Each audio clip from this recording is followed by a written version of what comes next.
Bon. Alors, on va continuer l'hydro. Je crois qu'aujourd'hui, on va faire que des exos, en fait, hein, parce qu'on avait bien avancé la dernière fois. Il nous restera un peu de cours à faire sur les parties viscosité, fluide non parfait, donc. Ils sont toujours un tout petit peu délicats, pardon, ces choses-là, mais en même temps, les choses qui sont susceptibles de tomber liées à la viscosité sont en général assez génériques et assez simples, donc enfin, assez basiques, on va dire. Bref, alors, hier on a fait un premier exo avec deux liquides non miscibles l'un au-dessus de l'autre. Peut-être on peut continuer, en faire un autre petit simple comme ça. Donc c'est l'exercice 3 de la feuille 2.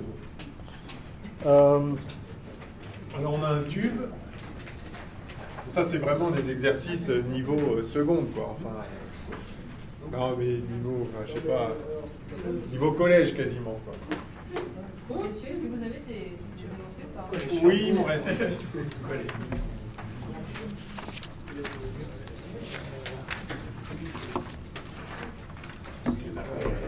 Merci.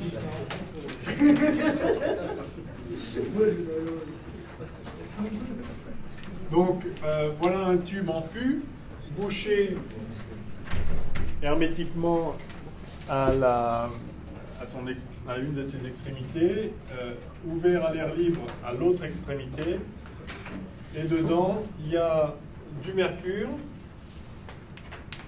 Hg. Vous avez vu, je suis bon en chimie. Il y a du mercure et de l'essence.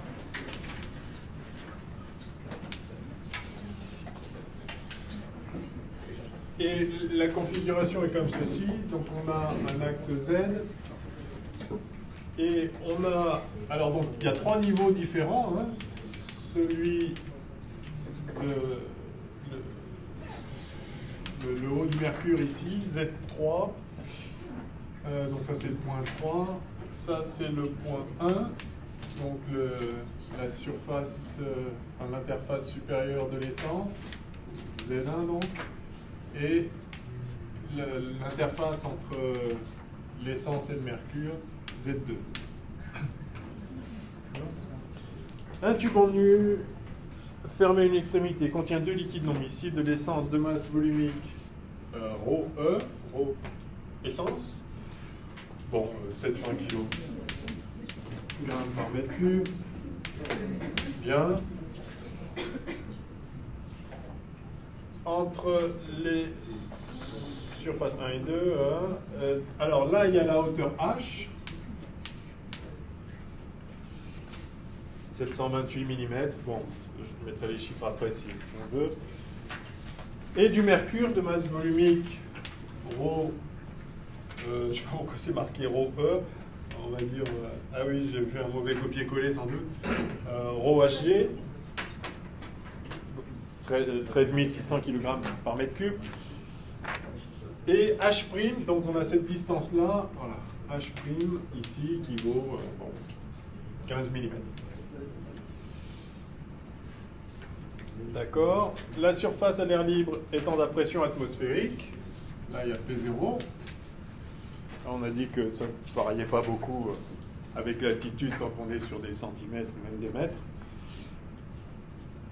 Déterminer la pression du gaz emprisonné dans la branche fermée du tube. Donc ici, il y a du gaz.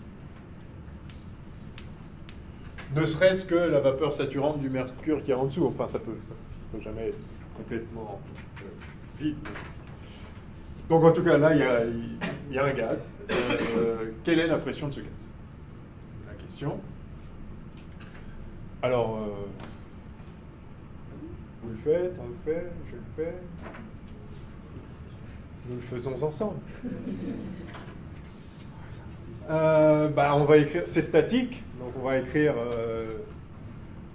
la relation de l'hydrostatique, mais en fait, déjà tout intégré, ça nous dit que c'est toujours pareil, c'est P égale P0, enfin P en bas égale P en haut plus ρGH plus ρGH profondeur. Voilà, il n'y a que ça. Hein, avec le ρ du fluide en question, dans lequel on s'enfonce. Donc là, il y a P0. OK. Donc en Z1, je vais écrire comme ça, je vais écrire tout ce qu'on sait, puis on verra si on a besoin d'ajouter des choses, mais probablement pas. En Z1, P égale P0. OK. Enfin, en Z1, essence, du côté de l'essence. Du côté ouvert. Enfin, à droite. Voilà. En Z1 droite, on a P égale P0. Au point 2, ah oui, c'était le point 1, je vais dire pardon. En 1, on a P égale P0. En 2, eh bien, on est H plus bas dans de l'essence, donc on a P qui vaut P0 plus ρ de l'essence, G fois la profondeur, en l'occurrence c'est justement H. Voilà. Après, au sein du même liquide, à la même altitude, on a la même pression. Donc en ce point-là, je vais mettre là, en ce point-là, on a P0 plus ρe GH. Et du coup, en 3,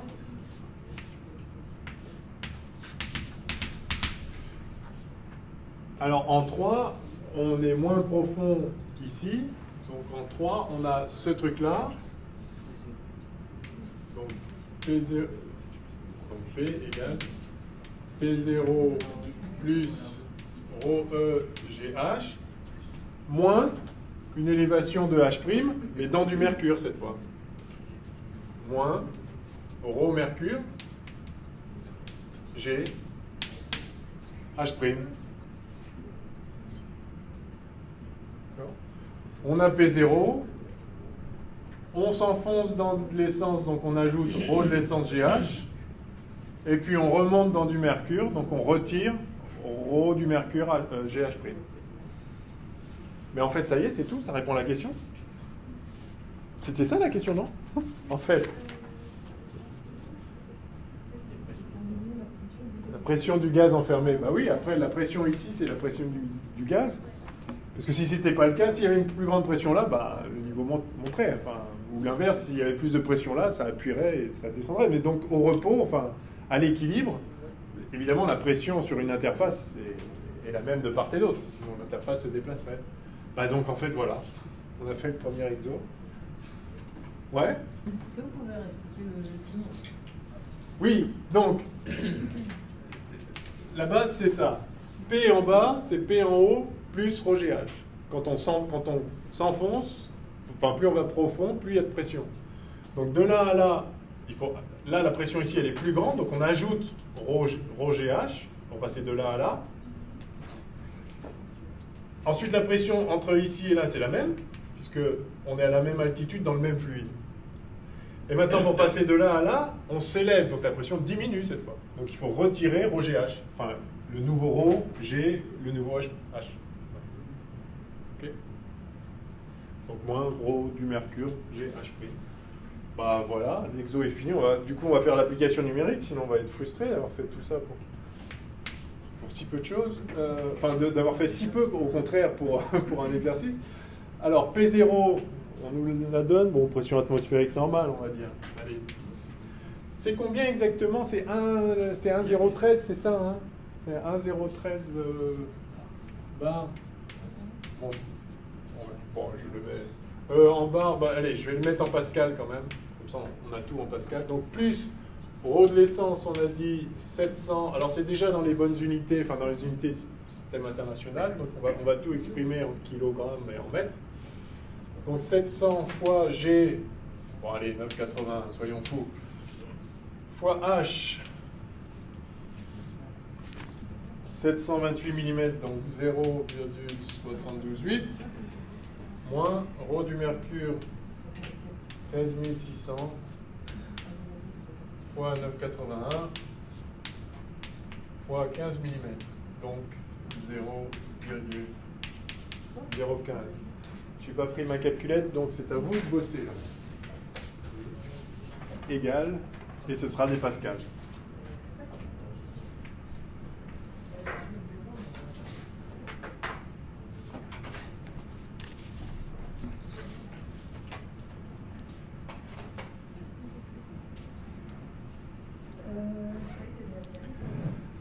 J'en profite pour vous recommander, le jour du CAPES, dans vos examens, de ne pas croire sur parole votre machine. L'expérience montre que là, par exemple, là, bon, il y en a deux qui calculent. La probabilité que le résultat soit pas le même est assez grande, en fait, franchement.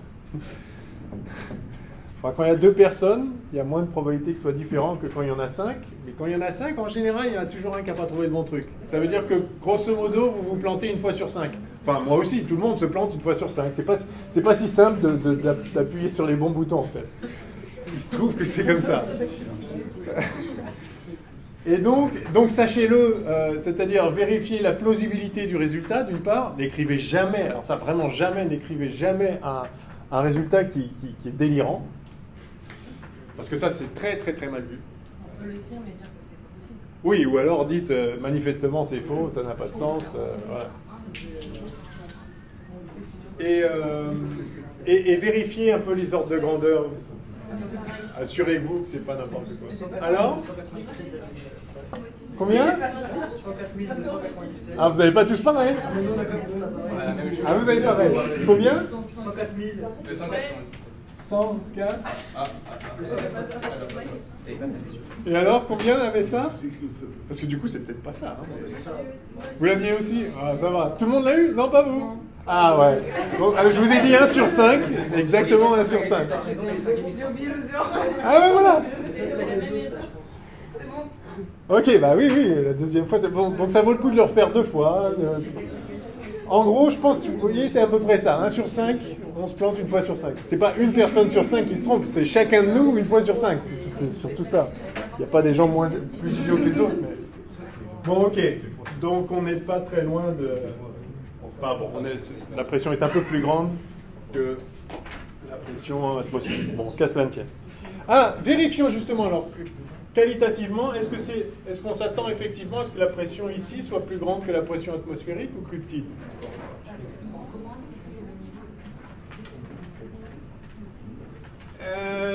Ouais, mais ça dépend. Non, ça dépend des densités. Ça correspond à l'essence qu'il y a entre Z1 et Z3. Ça correspond. Enfin, et aussi à la, Alors, et aussi à la différence ça correspond à la différence. Ah oui, on pourrait l'écrire comme ça. Si on l'écrit. Tiens, voyons ça. Peut-être on va gagner un peu en intuition. P0, je vais essayer de faire un truc comme ça. Rho.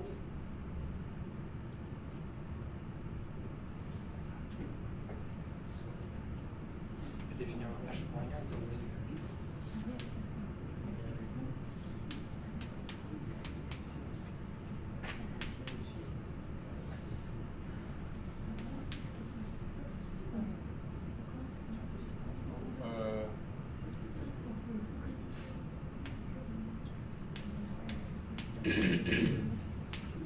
C'est vrai ça? Donc on a ça, c'est la pression ici. D'accord? Ça là, enfin pardon, hein, c'est tout ça le résultat. Mais la partie jaune, voilà ça. Ça, c'est la pression ici. D'accord? Et donc, la pression qu'il y a là, c'est celle-là, moins la différence de densité fois ce bout. Ouais, non, j'espérais voir un truc intuitif, mais ça ne l'est pas tant que ça. Bon, on va pas perdre du temps à chercher, il y aurait peut-être moyen de manipuler. Enfin bon, voilà le résultat. Donc vous comprenez, c'est ça. Quand on s'enfonce dans un liquide rho, on ajoute ρGH. Quand on remonte, on retire ρGH. Donc, et puis après, on écrit tout et puis ça marche. Ok, oui? Ah, non. Non, je vais pas pouvoir, malheureusement. Ça aurait été bien qu'on avance, mais... Non, pas forcément, non. Ben, c'est juste que l'électromagnétisme, ce serait bien de prendre un peu d'avance parce que ça va être chaud. Mais... Pardon? Ils font des ondes. Ouais, vous ferez des ondes début décembre. Mais on va comment? Parce que c'est la semaine où je serai au Japon. Et donc, on fera... Ah bah,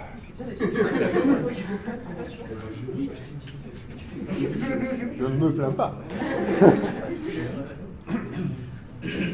Donc, du coup, on va commencer... En fait, nous, on va commencer la semaine prochaine l'électromagnétisme. On va finir ça. Donc là, on va faire des exos aujourd'hui, Bernoulli et tout ça. Je pense que ce sera bon. Lundi, on fait la viscosité et 2-3 applications. Et je pense que ça suffira. Et du coup, mercredi, jeudi... Parce qu'on ne peut pas rajouter de cours la semaine prochaine, c'est ça? Ou mardi? Non. Ah, c'est-à-dire qu'il faut qu'on révise aussi. Ah oui, oui, non, bon, donc n'exagérons pas. Donc on aura deux cours la semaine prochaine sur l'électromagnétisme. Après, vous avez votre stage. Après, vous avez, donc je ne serai pas là, vous aurez le cours sur les ondes. Et quand je reviens, on finit l'électromagnétisme. Voilà. Et après, début janvier, il y a encore une semaine ou je ne sais pas quoi de cours. Là, on fera un peu la nouvelle physique, des rappels, rappels ou entre guillemets de relativité, E égale H nu, radioactivité, tous les trucs un petit peu modernes, enfin physique du XXe siècle, qui sont au programme. Aussi, il faut savoir au moins 2-3 trucs pour manipuler les notions. Ok, allez, on y retourne. Donc, allez, on continue. Pêche à la ligne. Exercice 4.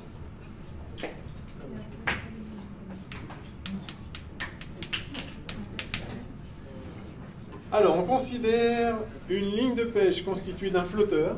Alors, voilà la surface de l'eau, il y a un flotteur.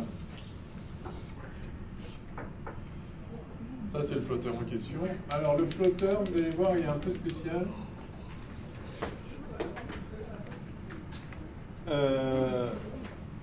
Le flotteur, c'est une sphère creuse de rayon externe grand R et d'épaisseur... Bon, je vais le faire en couple. Et d'épaisseur petit e.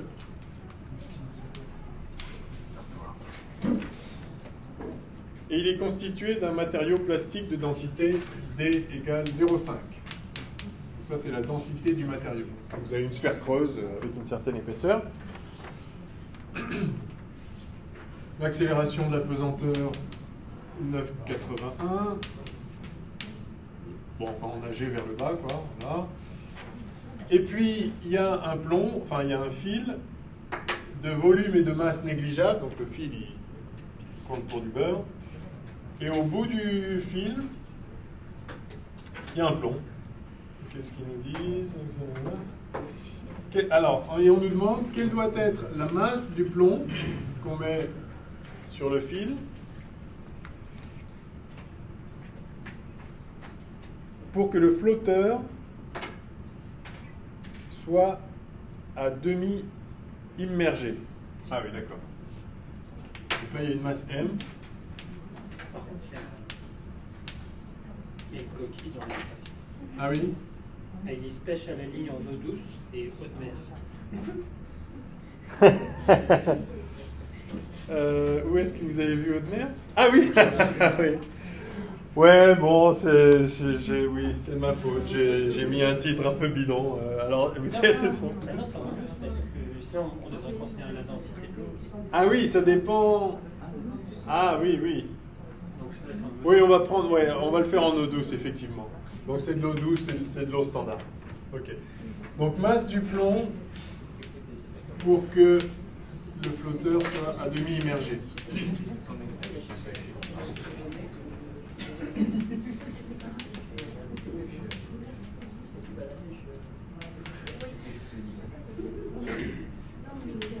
Allez.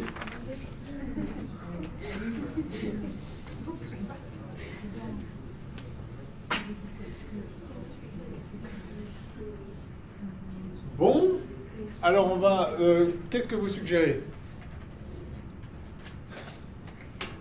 What do you suggest? On veut que la ligne de flottaison soit au milieu, en fait. Voilà, tout simplement. on va calculer le poids et la poussée d'Archimède du petit... de la messe de plomb. Ouais. Et ensuite, on va exprimer le poids et la poussée d'Archimède du flotteur. Ouais. Et on va essayer d'égaliser ça pour que la moitié soit émergée. Oui, donc si on prend le raisonnement à la base, on va écrire l'équilibre du flotteur dans une certaine position. Donc on va faire le bilan des forces qui s'exercent ou sur l'ensemble du système d'ailleurs, flotteur plus ça, enfin. Donc on a un système à l'équilibre et on va dire que la somme des forces est nulle. Et dans ces forces, il y a effectivement tout ce que vous avez listé. Il y a la masse du plomb, la poussée d'Archimède, je la note comme ça, du plomb, la masse du flotteur et la poussée d'Archimède du flotteur. Et la somme... Alors après, il y a des forces internes, hein. Il y a la tension du fil, il y a le flotteur qui tire sur le plomb, mais le plomb qui tire sur le flotteur. Ça, c'est des forces internes, leur somme fait 0. Donc en fait, notre système, ça va être le flotteur plus le fil plus le plomb. D'accord ? Et ce système, il est à l'équilibre. Donc la somme... Or, ce système s'exerce 4 forces, j'en vois pas d'autres. Et donc la somme de ces 4 forces doit être égale à 0. Donc effectivement, alors on va écrire ces 4 forces et puis on va finir. Masse du plomb. Bah, on nous donne la masse petit m, donc ça fait mg, ça va pas être compliqué. La poussée d'Archimède du plomb. Bah, tout ce qui a un volume subit une poussée d'Archimède. C'est immergé, donc il y a un volume. Donc la poussée d'Archimède, ça va être égal à l'opposé du poids du volume d'eau déplacé. Si on remplaçait le plomb par de l'eau, cette eau aurait un certain poids qui serait compensé par les forces de pression autour. Ben, les forces de pression autour, elles sont encore là. Qu'il y ait de l'eau ou du plomb, c'est pareil. Donc ces forces de pression produisent exactement la force qui s'opposerait au poids si c'était au poids de l'eau si c'était de l'eau à la place du plomb. Autrement dit, la poussée d'Archimède du plomb, c'est alors la masse de l'eau. Allez, je l'écris, c'est ρ de l'eau fois le volume du plomb. Je note PV pour plomb, vous m'excusez, c'est parce que je me sens très chimiste aujourd'hui. ρ de l'eau fois V du plomb fois G. Et c'est vers le haut, donc on va mettre un signe moins. On va dire, tout ça c'est projeté sur UZ. D'accord? Tout le monde voit ça très clairement? C'est la masse, donc c'est l'opposé, c'est l'Archimède vers le haut, c'est l'opposé du poids de l'eau qui serait à la place du plomb. Donc si le plomb occupe un volume V, la masse de l'eau qui occuperait ce volume, c'est ρ de l'eau fois le volume du plomb. Yes? Ok. Masse du flotteur. Alors la masse du flotteur, ça va être sa masse volumique fois son volume. Je note FL pour flotteur. D'accord? On va les calculer maintenant, hein, mais là on écrit basiquement qu'est-ce que c'est. Et la poussée d'Archimède sur le flotteur, alors là, c'est pareil, c'est la masse de l'eau qui occuperait, enfin si on remplaçait, alors pardon, hein, c'est creux, mais il n'y a pas d'eau dedans, hein, l'eau elle est juste à l'extérieur. Hein. Mais si on remplace le flotteur par de l'eau à l'équilibre, enfin, l'eau déplacée si vous voulez, c'est de l'eau qu'il y aurait dans tout ça.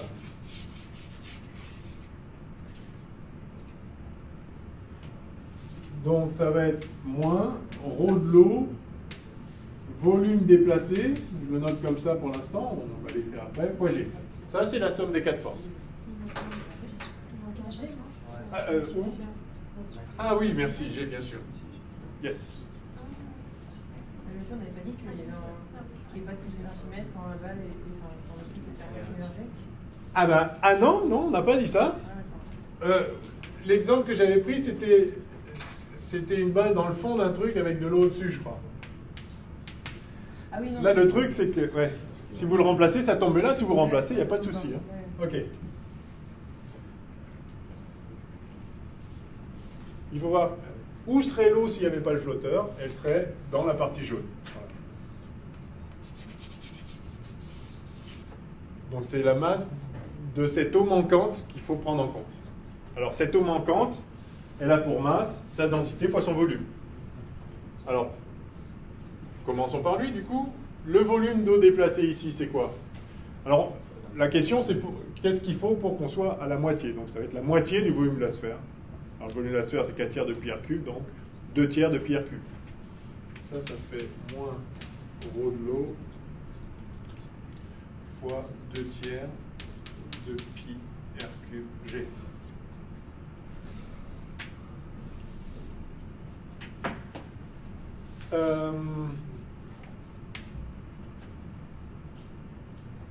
Rho du flotteur, V du flotteur. Alors attention, hein, V du flotteur, c'est... Enfin, là, c'est la masse du flotteur. Donc le vide à l'intérieur, il compte pas. Donc ça va être juste la masse, pas de 2 fois la partie jaune, mais de juste la partie rouge. Le flotteur, c'est du plastique sur ce volume-là. Du plastique ayant cette densité. Alors quand on a une densité, ben, je vais écrire avec ρ. Donc sa masse volumique au flotteur, ρ flotteur, c'est par définition c'est D fois O fois ρ de l'eau, d'accord? Par définition de la densité. Donc ça c'est là. Maintenant le volume du flotteur, ben, ça va être le volume du rayon extérieur moins le volume du rayon intérieur. Donc 4 tiers de pi r cube moins 4 tiers de pi r moins e cube. Yes? Fois G. Moi, je comprends pas pourquoi on ne comprend pas en fait le milieu aussi. Parce que il n'y a pas d'eau au milieu. Le volume a été déplacé aussi. Oui, on le prend en compte. Ah, le milieu, vous voulez dire là? Non, là? Oui, oui, la partie jaune. Ah, si, la partie jaune, on le prend en compte. Pour calculer le volume déplacé. Par contre, la partie jaune ne contribue pas à la masse du flotteur. Là, à cette ligne-là, on regarde la masse du flotteur. Le flotteur, c'est une sphère creuse. Sa masse dépend de là où il y a de la matière. Ok? Ouais. Donc voilà la masse du flotteur. La densité du flotteur fois le volume du flotteur, enfin le volume, pas le volume qu'il occupe dans l'espace, le volume de la matière, fois G.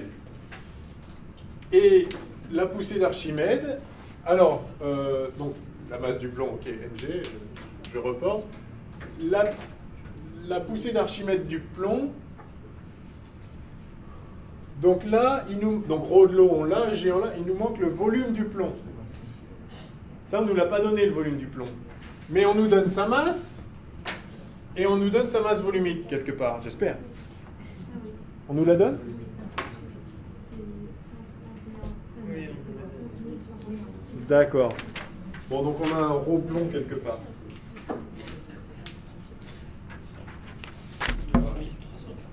11 340.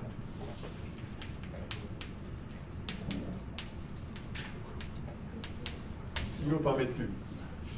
Donc, alors, donc ça fait moins rho de l'eau fois, donc, le volume du plomb. On a dit que c'était la masse du plomb divisé par sa masse volumique. Yes? Fois G. Voilà. Et donc, la condition d'équilibre, c'est ça plus ça plus ça plus ça égale 0. Et là, normalement, il n'y a aucune inconnue. Hein. Enfin, il n'y a plus qu'une inconnue, c'est la masse, justement, la masse du plomb. C'est ça qu'on nous demande. Tout le reste, rho de l'eau est connu, la densité du plastique est connue, le rayon, l'épaisseur est connue, et rho de l'eau est connu. Tout est là, et voilà, il n'y a plus qu'à écrire m égale, pouf, et faire l'application numérique. Vous voulez qu'on le fasse ou... Ouais, allez, on va juste au moins écrire m. Donc, je vais mettre le m ensemble, donc j'ai m facteur de... les g, il y a g partout, donc je dégage les g. 1 moins rho de l'eau sur rho du plomb. Plus ça égale 0, donc égale Il y a rho de l'eau partout ici. En facteur de ça moins ça. Donc, 2 tiers de pi r cube moins 4 tiers de pi r cube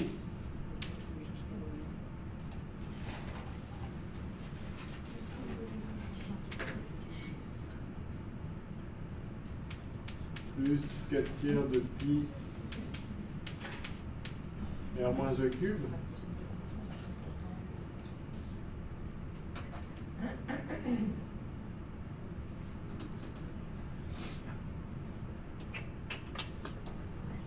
C'est bien positif? Ah non!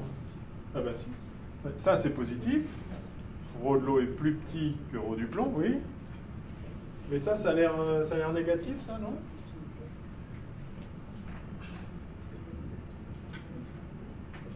Peut-être pas.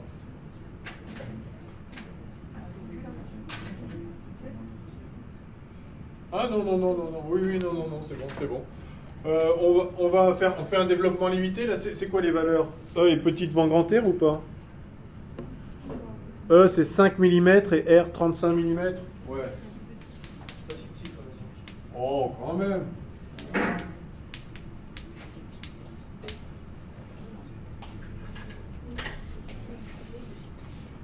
Regardez, si je mets R cube en facteur, là,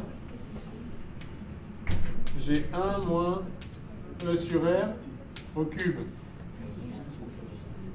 D'accord? 1 moins E sur R au cube, moi je dis que ça fait 1 moins 3E sur R.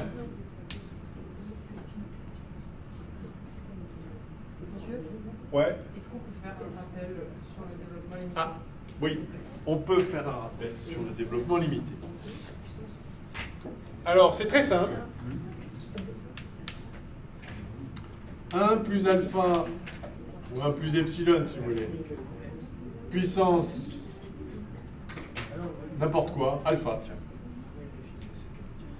Ça, quand E est petit devant 1, enfin quand epsilon est petit devant 1, ça, c'est à peu près 1 plus alpha epsilon. C'est pas 1 moins. Non, plus. C'est 1 moins alpha à la puissance epsilon qui est égal à 1. Non. Non, non. Non, non. Vous confondez avec le log. Log de 1 plus x, 1 moins x. 1 sur, oui, oui, oui. Alors, ceci est vrai, quel que soit epsilon petit, et quel que soit alpha dans R. Donc ça marche également avec des puissances fractionnaires, ou même des réels. Ça peut être 1 plus alpha, 1 plus epsilon puissance pi. Mais ça marche aussi avec des nombres négatifs. Donc 1 sur 1 plus x2, par exemple, ça c'est à peu près 1 moins 2x. Hein, puisque ça c'est 1 plus x puissance moins 2. Donc ça fait 1 moins 2x. Tant que x est petit, bien sûr. Hein. Mais quand on écrit ça, enfin, si on écrivait le développement complètement, le terme suivant, ce serait plus alpha facteur de alpha moins 1 epsilon carré, sur 2 d'ailleurs. En tout cas, ce serait un terme en epsilon carré, plus alpha, alpha moins 1, moins alpha moins 2 sur 3 factoriel au cube, etc. etc. Donc, si ça reste des termes d'ordre unité, donc si ça, c'est petit, enfin, ça marche tant que, en gros, epsilon carré est petit devant epsilon.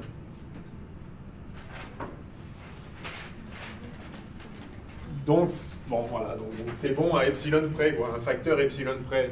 Donc là, vous allez me dire, ouais, c'est pas si petit, mais il y a 1/7 là.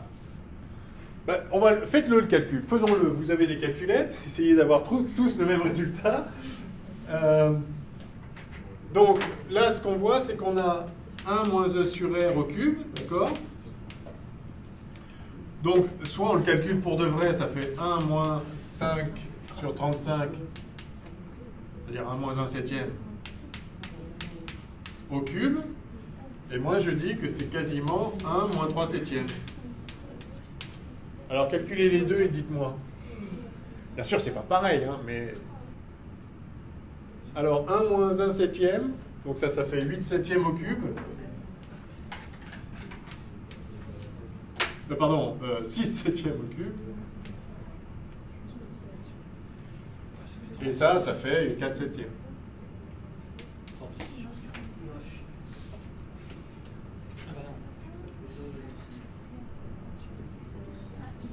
Donc ça, si on, faut comparer 6 au carré sur 7 au carré à 4. Donc ça fait 30... Qu'est-ce que je dis? À 4, 6.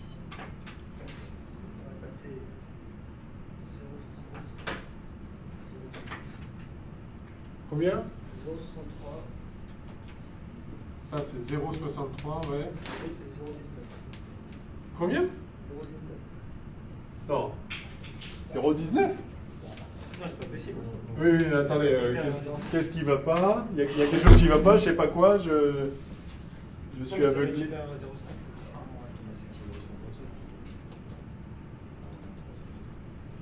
Non, mais 4 septièmes, ça fait pas 0,19. Ah, c'est pas au cube, ah oui, non, il est ici. Ah non, oui, il est plus au cube, justement. L'idée, c'est de ne pas avoir à calculer des puissances. Combien? 0,57. 57? Ouais. Bon. Ouais, il y a 6%. Il y a 10%. 10%, c'est pas génial. C'est vrai que c'est pas génial. Mais c'est quand même pas si mal. Bon, enfin, d'accord. Non, on peut rajouter l'ordre 2. Hein? On peut mettre l'ordre 2. Ouais, on peut mettre l'ordre 2. Non, enfin bon, c'était pour éviter de le calculer. Maintenant, si... Voilà, ok. Donc, maintenant qu'on l'a fait, on va mettre le vrai résultat. Donc, ça fait... En fait, ce qui va là, c'est 0,63, c'est ça? Et... donc, je l'efface là.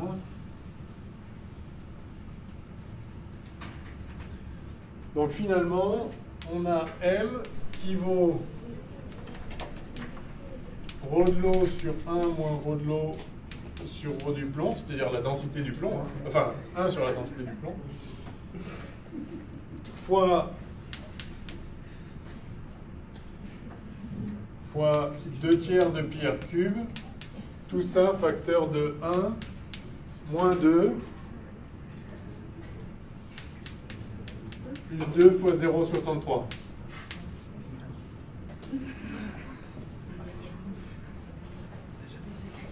Donc ça fait 1 moins 2 fois 0,37. Donc ça c'est bien plus grand que 0, ça va, tout va bien. Et donc M égale quelque chose. Bon bref, le résultat est là. C'est peut-être pas la peine, enfin à moins que vous l'ayez là. Ah, alors là c'est deux erreurs, enfin deux réponses différentes sur deux. Ouais.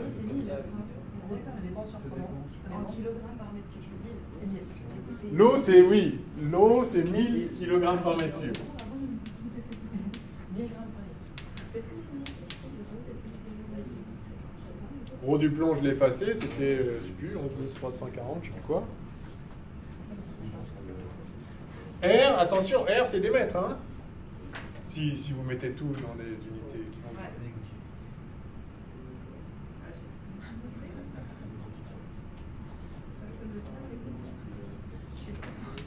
Donc R c'est 0,35 au cube. 0,10. D'abord, vous trouvez des trucs raisonnables ou pas? 25 ou 85 grammes? Ah, il y a un bon facteur quand même, hein? Enfin, c'est raisonnable. Non, mais c'est un ordre de grandeur raisonnable. Ah, t'as fait ça comme ça. Alors, qui s'y risque? Et vous voyez, c'est instructif ça. Hein, parce que vous savez qu'au CAPES, ou dans les CAPES blancs, les applications numériques, c'est des points qui tombent, quoi. C'est 0,25, 0,5 points. Enfin, disons, c'est pas négligeable par rapport à faire un vrai calcul.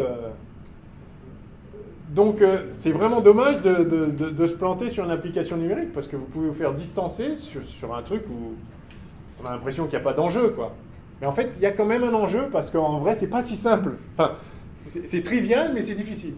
Je sais pas, Il n'y a aucune difficulté, c'est pas un truc élaboré, mais en fait, en vrai, de rentrer les bons noms avec les bonnes parenthèses, avec les bons signes, il se trouve que notre cerveau est fait d'une façon qui rend le truc un peu aléatoire. Alors, 25 grammes confirmé ici? Allez, 25 grammes. Adjugé. Bon, ben voilà, c'est fini.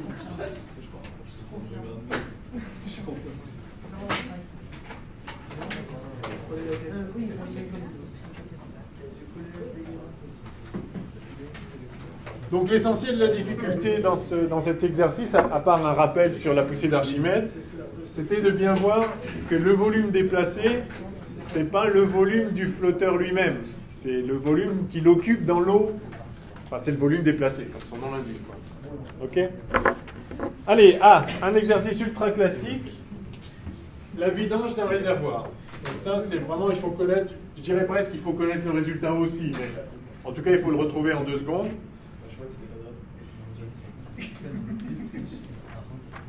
Donc, un réservoir cylindrique de rayon R égale 1 mètre.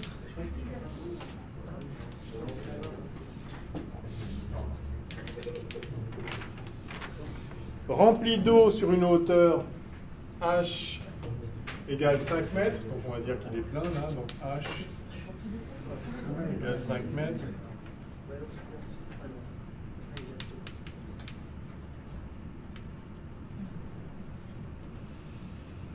Est percé à sa base par un orifice circulaire de diamètre D égale 10 mm. Là, il y a un trou. Et du coup, il y a de l'eau qui s'écoule. Là, il y a de l'eau partout, d'accord.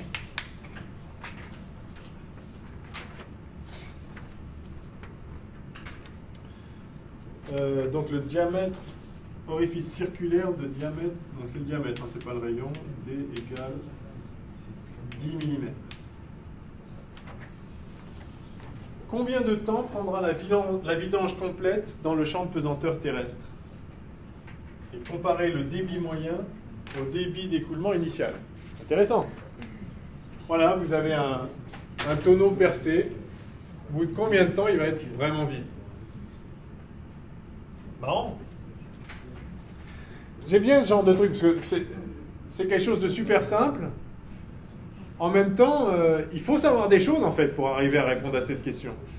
Et inversement, de se dire qu'on est capable de répondre à cette question avec le peu de choses qu'on a revues. Enfin, le cours qu'on a fait, il n'y a pas grand-chose dedans. Il y a l'équation fondamentale de la dynamique appliquée au fluide. Enfin, on n'a écrit que des trivialités les unes après les autres. Mais au bout du compte, on arrive à résoudre un problème comme ça qui, quand même, c'est pas... Enfin, si vous prenez quelqu'un dans la rue, combien de temps il faut pour vider un truc de 5 mètres? En fonction de la grandeur du trou, c'est pas forcément comment s'y prendre, quoi. C'est la beauté de la physique. Oui? Faut pas faire de... Alors, temps de vidange, c'est ça la question, temps de vidange. Il faudrait pas étudier l'écoulement de Torricelli.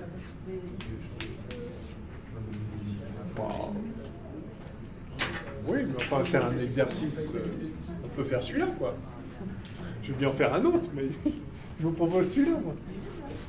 Ben, dans ce cas, on sait que la vitesse, c'est racine de 2GH. Ah. Votre camarade a dit, on sait que la vitesse, c'est racine de 2GH. C'est bon, vous savez que la vitesse, c'est racine de 2GH? Non. Mais effectivement, c'est bien, et c'est bien que vous le sachiez aussi, au bout du compte, mais il faut savoir le retrouver en 2 secondes, il faut voir d'où ça sort. Et aussi sa signification physique. Alors, effectivement, on comprend que si on connaissait la vitesse de sortie, on pourrait du coup connaître le débit et, compte tenu du volume, connaître le temps que ça va prendre. D'accord? On sent bien que la vitesse de sortie, c'est un point clé. Si ça sort doucement, enfin si ça sort pas vite, ça va prendre longtemps. Si ça sort vite, ça va prendre moins de temps. Mais on sent bien aussi... Bon, c'est ce que nous dit la formule là, si on la connaît, mais là, le but de l'exercice, c'est de la retrouver de toute façon. On sent bien intuitivement que la vitesse de sortie dépend de la quantité d'eau qu'il y a au-dessus. Si vous avez 100 mètres d'eau, ça va sortir fort. Si vous avez 10 cm, ça va sortir un peu moins vite. Pourquoi? Parce que la pression ne sera pas la même. En fait, là, ce qui se passe, c'est que vous avez une énorme pression, et c'est juste, ça pousse l'eau et elle sort, quoi, hein. Donc, si vous avez une grande hauteur, vous avez une plus grande pression que c'est une petite hauteur. Donc, il faut relier la pression à la vitesse de sortie. Mais il y a quelque chose qui fait ça automatiquement, c'est la relation de Bernoulli. Vous vous rappelez la relation de Bernoulli qui nous dit que le long d'une ligne de courant,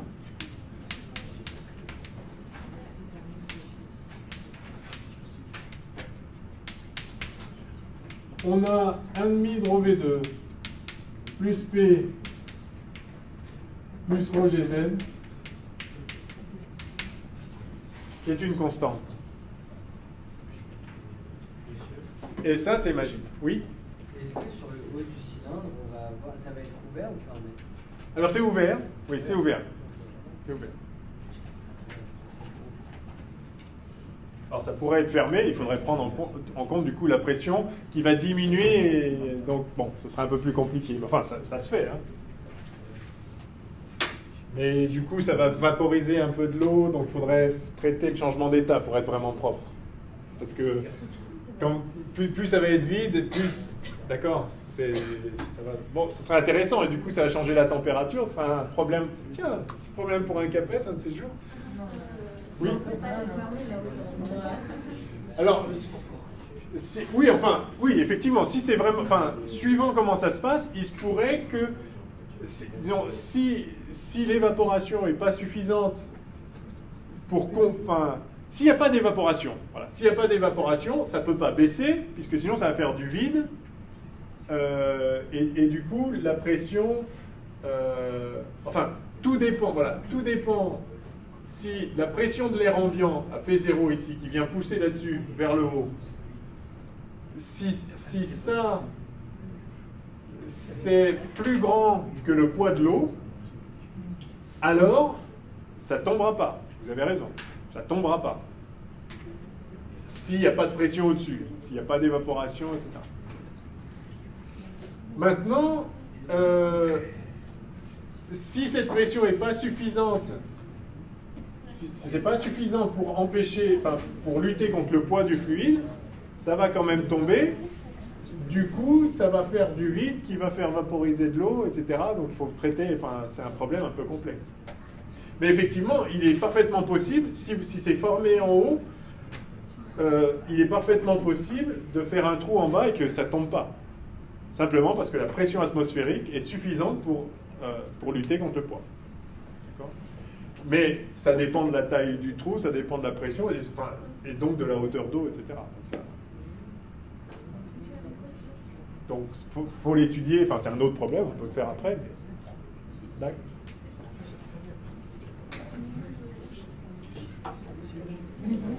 Ce que je veux dire, c'est qu'il ne suffit pas qu'il y ait du vide au-dessus pour que ça ne tombe pas, parce que le vide, il pourrait être comblé par de l'évaporation, si jamais ça peut être, si jamais c'est suffisamment efficace. Donc il faut l'étudier le problème à chaque fois.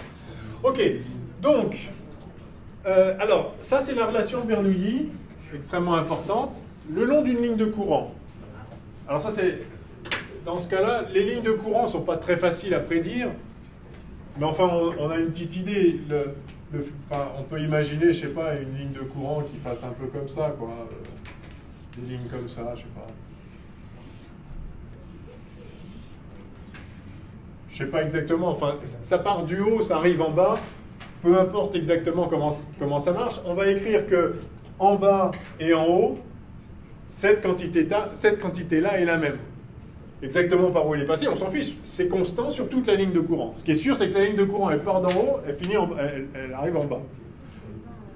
Ça peut éventuellement tourner, why not? Ça pourrait tourner, mais n'empêche, ceci est vrai sur une ligne de courant. Donc, si on écrit ça entre le haut et le bas, on aura écrit quelque chose de vrai. Alors, en haut.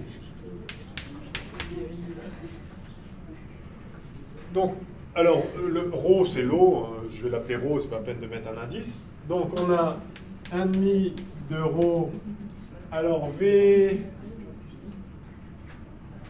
Comment on appelle V en haut là? Bah, V de Z, en fait. Enfin, non. V... Après, on va le faire disparaître ce terme, mais je vais appeler A le haut et B la sortie.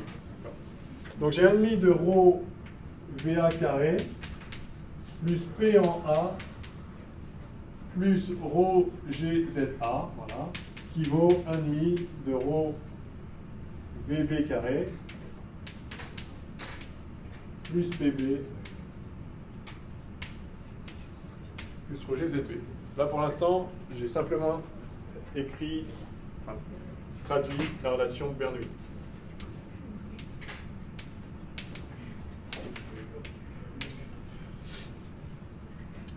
Bien.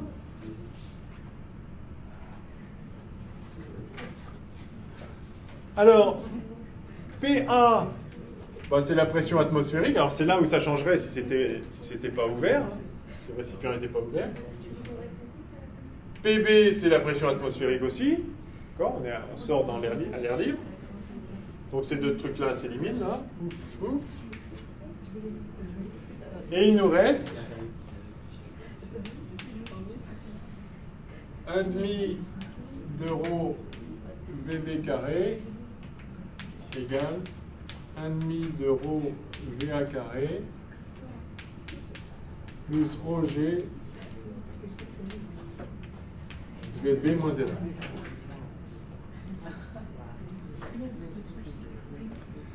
Alors là, il y a deux inconnus. Non? Pas deux inconnus? Pardon?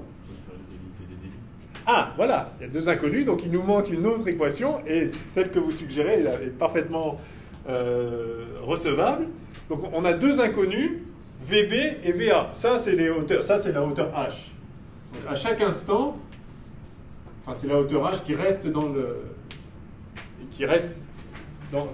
récipient. À chaque instant, c'est connu. Par contre, j'ai deux inconnus. J'ai deux inconnus ici, VB et VA, et j'ai qu'une équation, ça ne va pas le faire. Mais, comme vous dites, on peut écrire l'égalité des débits. Alors, on n'a pas encore parlé du débit, on aurait sans doute dû, mais...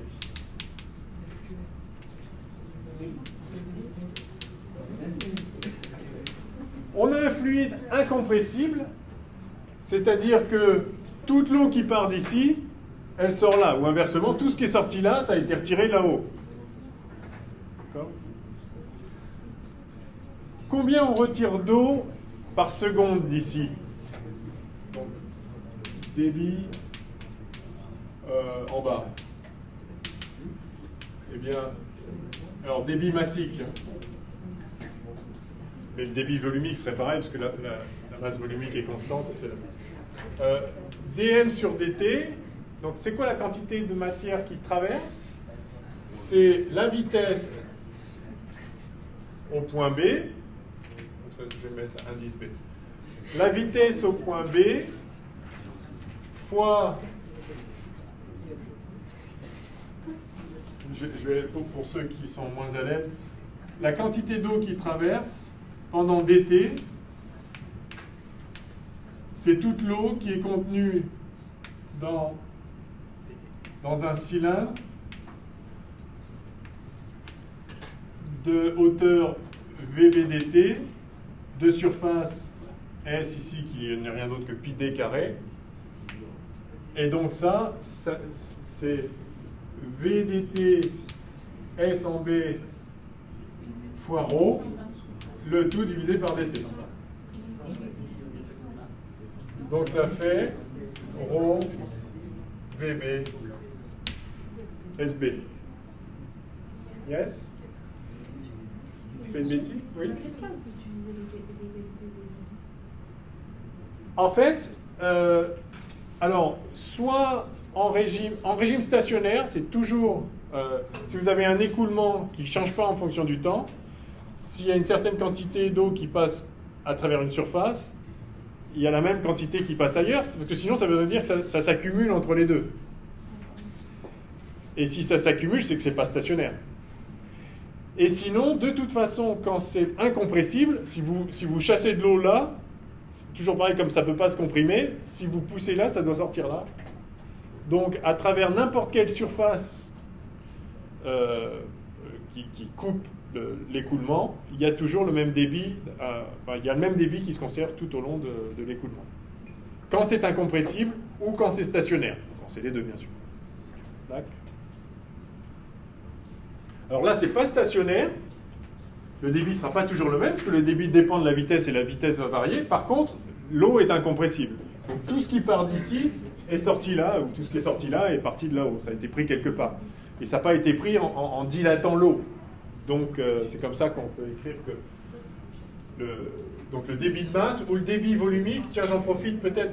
Le débit de masse, c'est donc, comme vous le voyez, c'est ρ Vs. Et ça, ce que j'ai écrit en bas, je peux l'écrire dans n'importe quelle conduite, dans n'importe quelle situation. Donc, le débit de masse, c'est ρ Vs.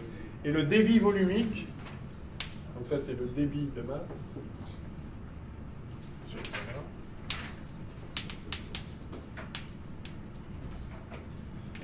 Et le débit volumique, le débit volumique, c'est pas la quantité de... C'est pas dm sur dt, c'est dv sur dt, le volume qui est traversé pendant l'instant. Et donc, c'est simplement, c'est juste v fois s. La vitesse fois la surface. Oh, d'ailleurs, oh oui, hier, quand je vous ai écrit rapidement là, pour démontrer Bernoulli avec la conservation de l'énergie, en disant la variation de l'énergie entre ce qu'on a rajouté là et ce qu'on a retiré là, vous vous rappelez, j'avais fait le schéma là, le long d'un tube de courant, il y a un bout qui était parti de là, qui s'était retrouvé là. Et donc je vous ai écrit tous les termes, l'énergie, etc. Il dit que c'était égal à la force de pression. Il y a un moment, comme il y a des VA, SA, VB, SB, si vous voulez, il y a un moment, il faut diviser par tous les termes, les DT, etc. Pour trouver l'équation, la relation de Bernoulli, il faut écrire la conservation du débit d'un bout à l'autre de la... Donc, quand on rappelait, on avait un truc comme ça. Il faut écrire qu'ici, il y avait VA-SA qui est égal à VB-SB. C'est comme ça que vous reliez les grandeurs avec des B et les grandeurs avec des A. Si vous essayez de le faire, ce que je vous conseille vivement, à un moment, vous serez obligé d'écrire la conservation du débit volumique ou massique. Hein, c'est juste ρ fois plus, mais ρ était le même pour tout le monde. Ah, oui. OK? C'est toujours égal à ça, parce que je n'arrive pas à comprendre. Comment dm sur dt, ça peut faire ρ vbdt sur dt? Parce que ça, c'est le volume, ça. La surface fois la longueur parcourue. Oui, c'est vbdt. En fait, tout ce qui est passé à travers le trou, c'est tout ce qui était dans le cylindre. Pendant dt, c'est tout ce qui était dans un cylindre qui a la taille qu'il faut pour que pendant dt, on parcourt vbdt. Donc c'est toutes les particules qui étaient dans le cylindre de hauteur vbdt. Celles qui étaient un peu plus haut, elles ont descendu, mais elles n'ont pas traversé pendant dt. Donc toutes celles qui étaient dans le cylindre de hauteur vbdt de section S, c'est-à-dire dans le volume vbdts, enfin S vbdt, ça c'est le volume, ça c'est dv, si vous voulez. Tout ça a traversé pendant dt. Donc dv sur dt, le débit volumique, c'est v fois s, et dm sur dt, le débit massique, c'est ρ vs. D'accord. Donc voilà notre deuxième équation. Le débit en bas, c'est ρ vb sb, et le débit en haut, c'est ρ va sa.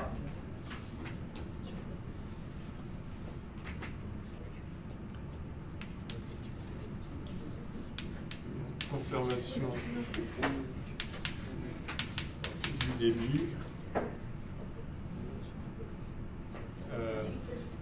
VA S1 égale VBSB, c'est-à-dire, alors dans notre cas, on avait SA, c'est quoi SA? Ouais, c'est quoi la grandeur qu'on nous donne? Le rayon, le diamètre? Le rayon diamètre. Et il s'appelle grand S. Donc VA, c'est VB fois SB sur SA. C'est donc VB fois IB2 sur 4 fois pi R2. Alors, là, si on fait l'application numérique, là, vous voyez qu'on a la vitesse en A, c'est la vitesse en B, fois le rapport des surfaces, en fait, tout simplement. Ce rapport des surfaces, dans notre cas, entre 10 mm et 1 mètre, il est très petit.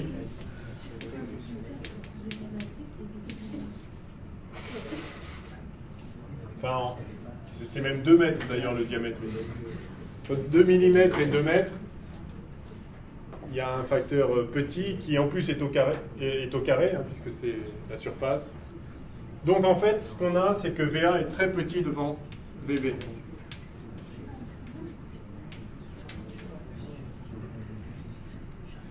Par conséquent, on peut négliger ce terme-là devant celui-là. Enfin, si ce n'était pas négligeable, il suffit de l'écrire. Maintenant, on a deux équations à deux inconnus, le problème est résolu. Hein. D'accord?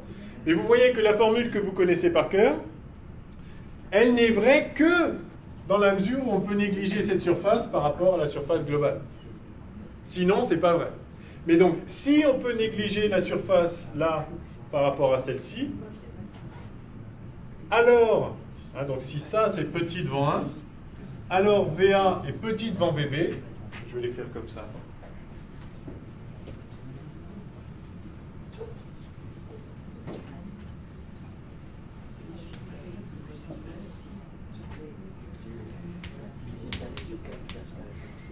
Donc je réécris. On a VA qui vaut VB SB sur SA. Si SA est petit devant SB,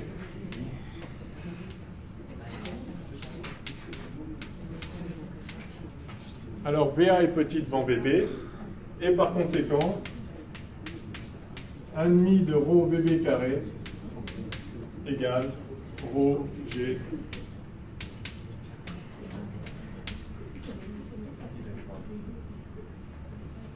Pardon, depuis tout à l'heure, on a écrit une bêtise là. C'est ZA moins ZB, hein, ce H là. Non, c'est bien H, mais c'est bien H, mais je l'ai écrit à l'envers, je ne sais pas pourquoi. Hein, dans la relation de Bernoulli, c'est les A d'un côté et les B de l'autre. Hein. C'est une erreur de recopiage. Oui, alors du coup, c'est... Oui. Merci. Si SB est petit devant SA, alors VA est petit devant VB. Et donc, on a ça. Et par conséquent, VB, eh bien, c'est racine de 2GH. Voilà. Ça vous rappelle rien, ça, racine de 2GH? Oui? Comment vous dites? Ouais, absolument. Si vous voulez lâcher un corps en chute libre d'une hauteur h, il arrive en bas avec une vitesse racine de 2GH. Simplement parce que vous avez conservation de l'énergie. 1,5 de MV2 devient... Enfin, MGH devient 1,5 de MV2. C'est ça? Donc en fait, ce qui se passe ici, c'est que ce soit un fluide ou pas, ça ne change rien. Vous aviez... Parce que énergétiquement, c'est toujours la même chose. Vous avez pris de la masse ici, et vous l'avez mise là. Donc vous avez perdu de l'énergie potentielle de pesanteur, vous aviez MGH, et maintenant ce MGH il est devenu 1,5 de MG2. Que ce soit du fluide qui soit passé par-ci, par-là, ça ne change rien énergétiquement, à moins qu'il y ait de la dissipation. S'il y a de la dissipation, c'est autre chose. Donc si on rajoute de la viscosité, alors là c'est autre chose. La viscosité, c'est ce qui fait qu'il y a de la dissipation interne. Vous avez des frottements du fluide sur lui-même. Hein. Donc là, il y a de la dissipation, c'est comme si vous aviez une chute avec des frottements. Vous n'avez plus ça.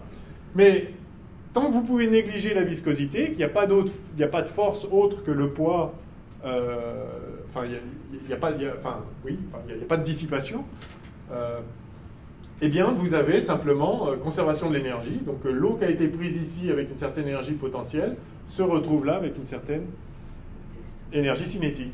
Et pas une certaine, avec la même. D'accord? Donc effectivement, la vitesse ici est égale à racine de 2GH à condition qu'on puisse négliger la vitesse du haut. C'est-à-dire que le trou est suffisamment petit, le rapport des surfaces est suffisamment petit que avant que ça baisse ici, il faut qu'il en soit sorti beaucoup là. Ok ? Sinon, attention parce que vous allez me dire, mais alors du coup la conservation de l'énergie elle n'est pas parfaite. Non, mais c'est juste que sinon, si c'est pas négligeable, c'est-à-dire si vous avez si vous avez un rapport plus petit, ou voire une seule conduite, ça veut dire qu'en fait c'est toute l'eau qui va bouger partout. Donc il faut prendre en compte aussi l'énergie cinétique de tous les points là-dedans. Donc là, en fait, ce qu'on suppose, enfin, ce qu'on voit, c'est que quand la surface en B est petite dans la surface en A, en gros, il n'y a rien qui bouge là. Il n'y a qu'ici que ça bouge. Parce que là, ça bouge tout doucement parce que le débit se conserve. Donc l'énergie cinétique globale de tout ça, ça compte pour du beurre. Donc on a juste pris l'énergie potentielle là et on l'a mis dans l'énergie cinétique ici, d'où le bilan racine de 2GH. Yes? Ok, alors maintenant on a la vitesse de sortie en fonction de la hauteur. Mais c'est pas ça la question. La question, c'est combien de temps ça prend à vidanger tout ça. Alors, on peut faire de différentes façons d'ailleurs.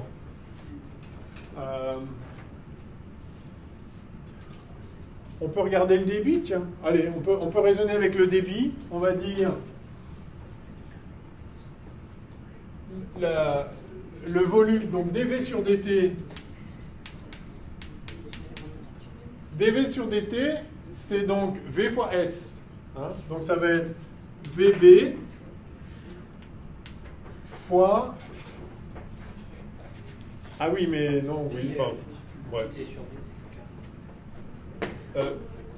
Oui, fois pi d2 sur 4. Mais ça dépend de h. Donc en fait, qu'on le veuille ou non, il va falloir h de t.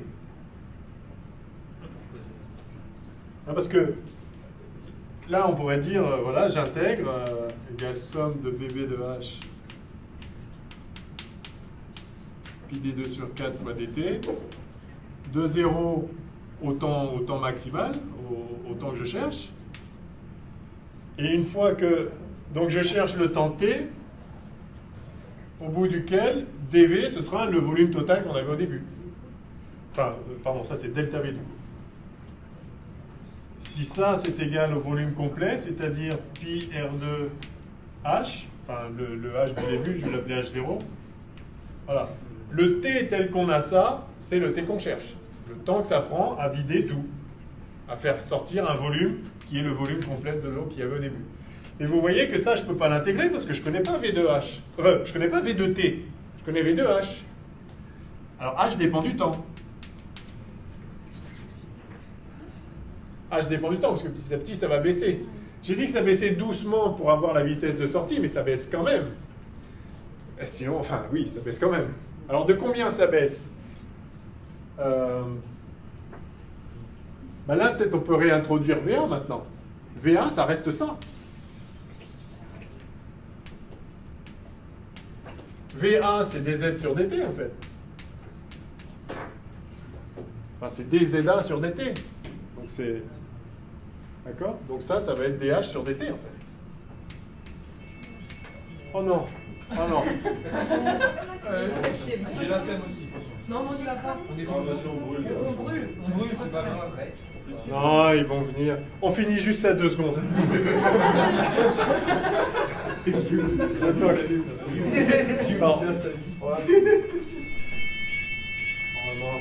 Voilà. Sinon, on ferme la porte à clé, monsieur, comme ça, il ne sait pas qu'on est. Non, on ne peut pas faire ça. En plus, ça va se voir sur la vidéo que j'ai pas respecté les consignes de sécurité. Je risque la prison. Je risque la prison. Bon, allez, on sort. Ah, ça tombe vraiment mal. Allez, alerte au feu. Oh non. Ceci dit, c'est peut-être pas un exercice, hein.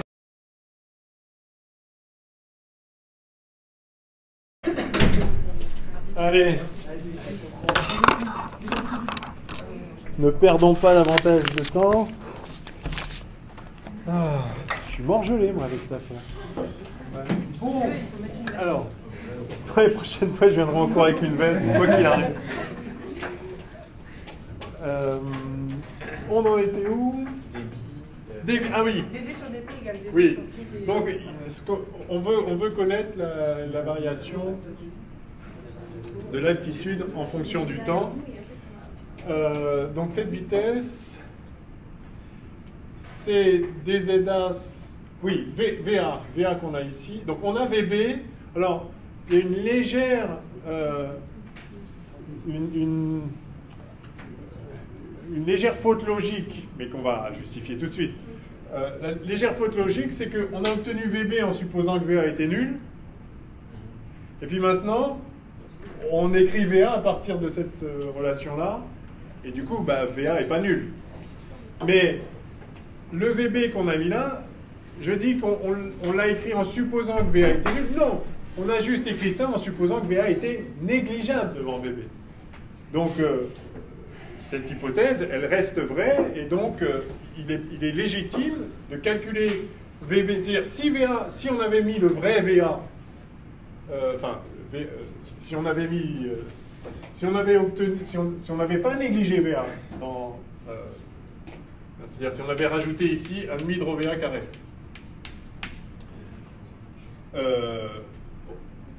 en remplaçant VA par ça, on aurait obtenu un VB qui serait ça, plus une petite correction négligeable. Et donc VA, qui est quand même égal à ça pour de vrai, ce serait égal à ce VB là fois SB sur SA, plus une petite contribution négligeable. Donc le VA, sauf une petite contribution négligeable, c'est bien VB fois SB sur SA avec ce VB là. Donc, or VA, c'est, par définition, c'est ZA sur DT, et comme H, c'est ZA moins ZB, ZB ne varie pas, donc c'est bien DH sur DT. Donc DH sur DT, c'est VA, c'est-à-dire VB fois SB sur SA, c'est-à-dire SB sur SA, facteur de racine de 2GH. OK ?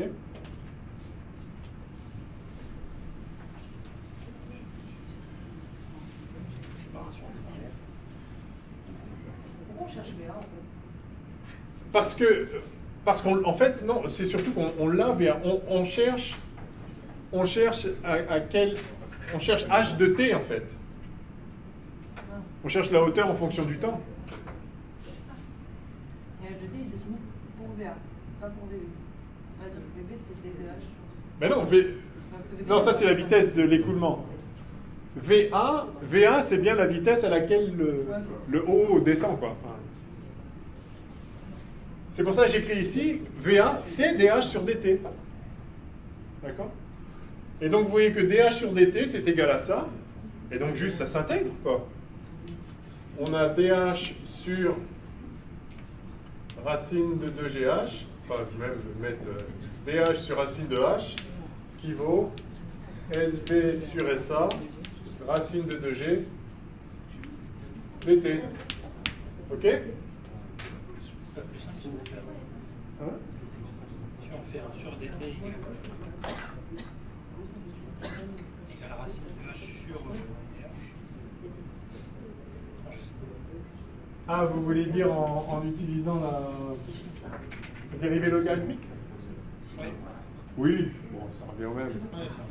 Ça évite d'aborder ça tout de suite pour ceux qui ne sont pas familiers avec ça. Ok, donc ça nous dit que il n'y a plus qu'à intégrer ça. Hein.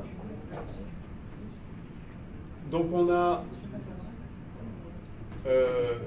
ça nous fait H, donc racine de H. Somme de ça égale somme de ça.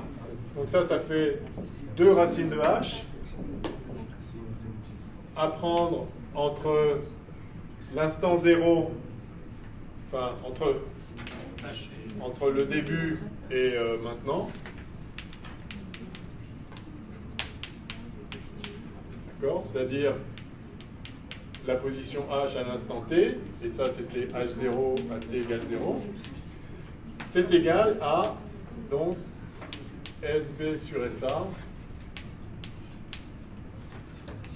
racine de 2G T. T moins T à l'instant initial. Voilà.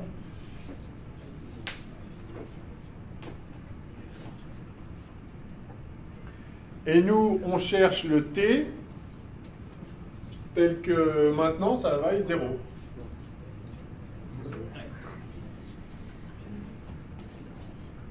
Donc, H de grand T égale 0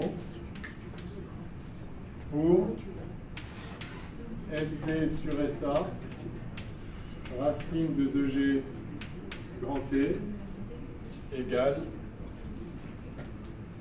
et un 6 moins. Ah oui, pardon. Oui, on s'en aperçoit là. Il y a un 6 moins. Attention, VA, ce qu'on appelait VA, on ne l'a pas projeté. VA est négatif. Hein. Donc, ce que j'ai appelé VA dans la conservation du débit, etc., c'est la norme de VA. Du coup, c'est moins dz sur dt et moins dh sur dt puisque le niveau baisse. Donc, ce que j'ai appelé la vitesse, en fait, c'était la norme de la vitesse. Et donc, il y a un signe- qui traîne là. Et ce signe- qui traîne là, il se retrouve là, et il se retrouve là. Et donc, ça nous donne 2 racines de h0. OK? Voilà, moralité, t égale le temps de vidange, c'est SA sur SB, facteur de racine de H0 sur... Non, de H0 sur G.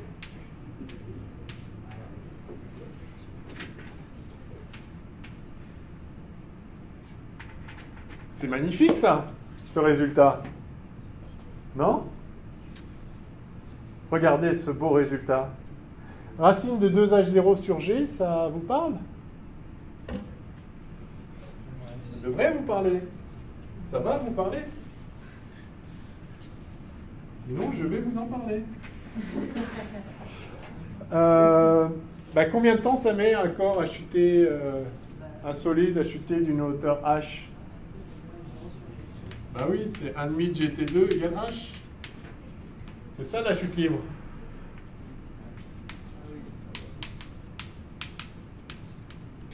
Ouais. Et donc, ça fait T égale racine de 2H sur G. Donc là, vous voyez que le temps de vidange, c'est le temps de chute libre fois le rapport des surfaces. C'est magnifique. C'est très élégant. D'accord? Si vous avez un rapport de surface de 100, ça va mettre 100 fois plus que la chute libre à tomber. C'est beau, non? C'est un résultat intéressant, je trouve. Ouais, enfin, je trouve ça très beau. Bon, voilà. Mais on nous posait une autre question d'ailleurs, c'était pas celle-là.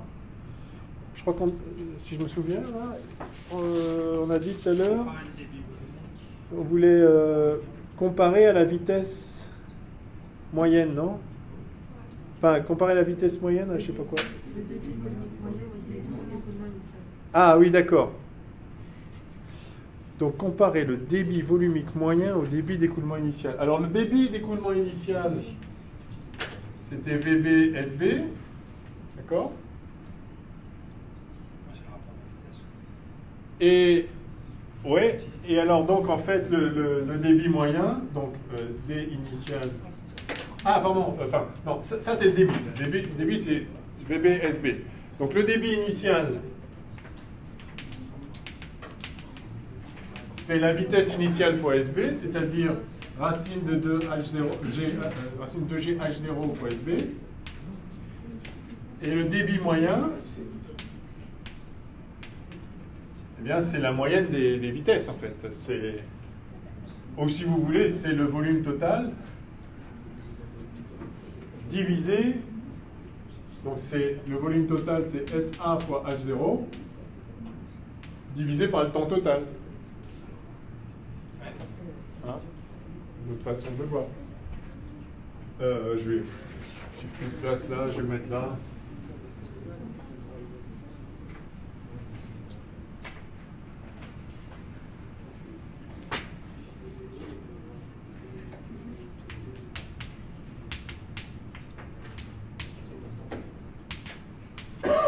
Alors on pourrait calculer la vitesse moyenne, puisqu'on a la vitesse à chaque instant, le temps passé à chaque vitesse, c'est super compliqué. Enfin, c'est bien trop compliqué. Le débit moyen, c'est le volume total divisé par le temps que ça a pris à être vidangé.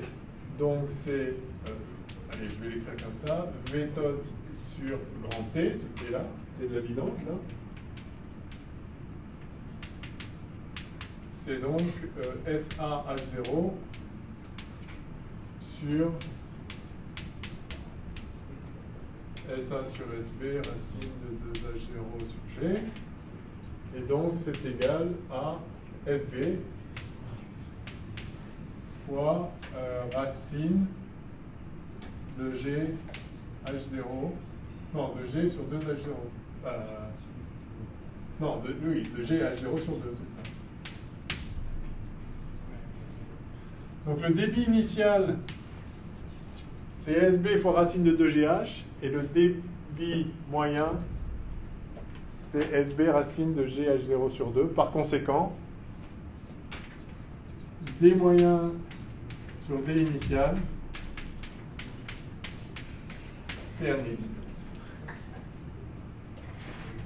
Ok? C'est intéressant ça aussi.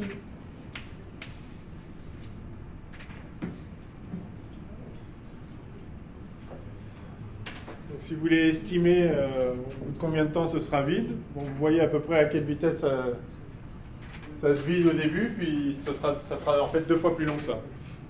Donc ça va aller de moins en moins vite, et au total, ça fera juste 2 fois plus. Enfin, le débit 2 fois plus court, donc le temps 2 fois plus long que si on continuait au débit initial. Ok? Ouais. C'est de moins en moins rapide parce que là-bas, c'est de plus en plus petit. C'est de moins en moins rapide parce que la hauteur est de plus en plus lente, est de plus en plus basse, et donc la vitesse de sortie est de plus en plus basse aussi, de plus en plus faible. Ouais. Parce que la vitesse de sortie, ça correspond, comme on a dit, à la chute libre depuis le haut jusqu'en bas. Et donc, plus ça se vide, moins la chute libre est importante, donc ça va de moins en moins vite en fait. À la fin, ça coule quasiment plus, puis la dernière goutte, elle tombe pas. Enfin, si elle tombe. Ok.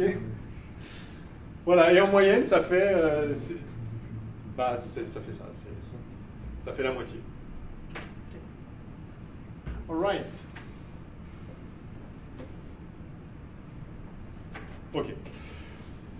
Allez, suivant. Ne perdons pas de temps parce que on a assez perdu l'alerte incendie. On va faire le siphon. Ça aussi, c'est un truc très classique. Donc il faut avoir compris. Le siphon, c'est. Alors moi, je suis fasciné par le siphon. C'est un truc vraiment, vraiment extraordinaire.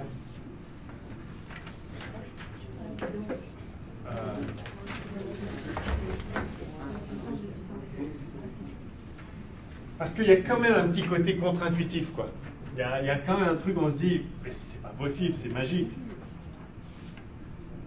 Alors le siphon.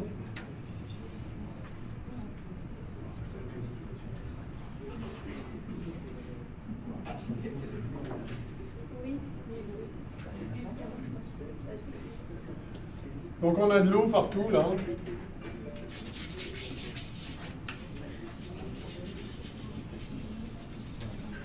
Enfin, de l'eau ou un liquide en tout cas. Alors on considère un siphon de diamètre D égale 1 mm.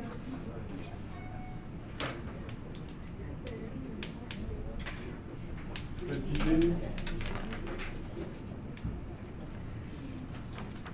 Alimenté par un réservoir d'essence de grande dimension par rapport à D. Donc, ça, c'est grand par rapport à D. Voilà, L, grand devant D.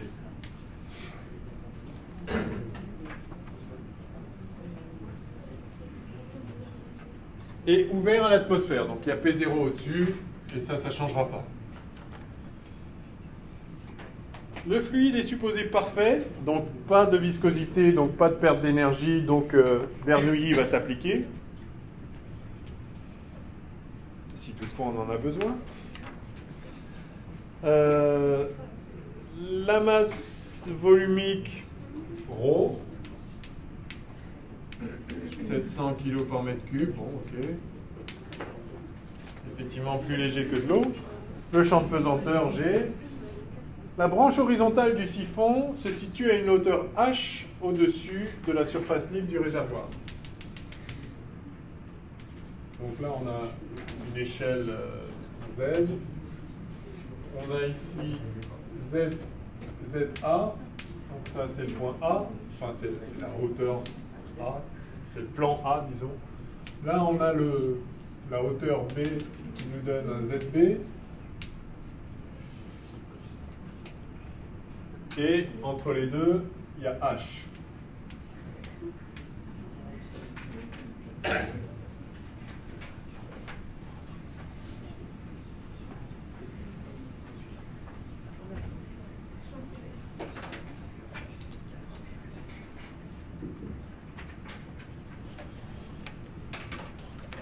Et donc l'extrémité du siphon en bas là se trouve en ZS, S comme sortie par exemple. Et là on a une hauteur H entre la surface du fluide et la sortie.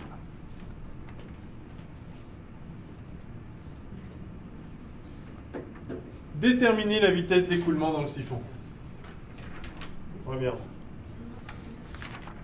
C'est fort ça. Franchement, c'est fort. Quelle est la vitesse là-dedans? Alors d'abord, on dit la vitesse dans le siphon. On ne dit pas où. La vitesse dans le siphon où?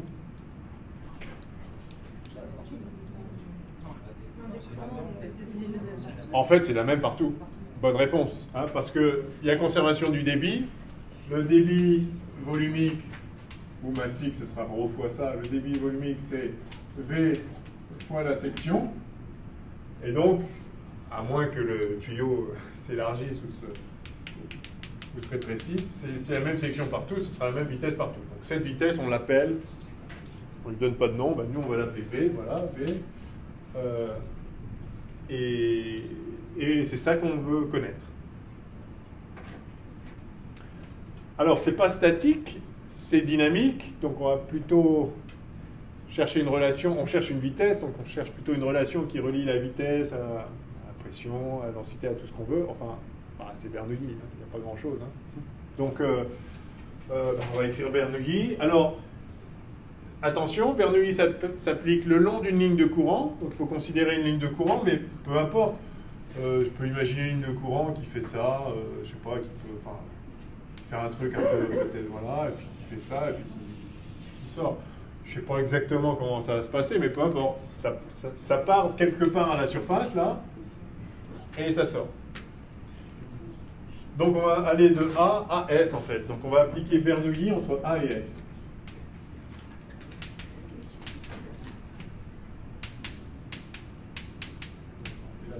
Ce S-là, c'est la surface. Je vais mettre une petite S. Alors, du coup, 1,5 de ρ VA carré plus PA plus ρ GZA égale 1,5 de ρ VS carré, vitesse à la sortie, plus PS plus ρ GZS. Alors, on nous dit que les dimensions du réservoir sont grandes devant le diamètre du siphon. Par conséquent,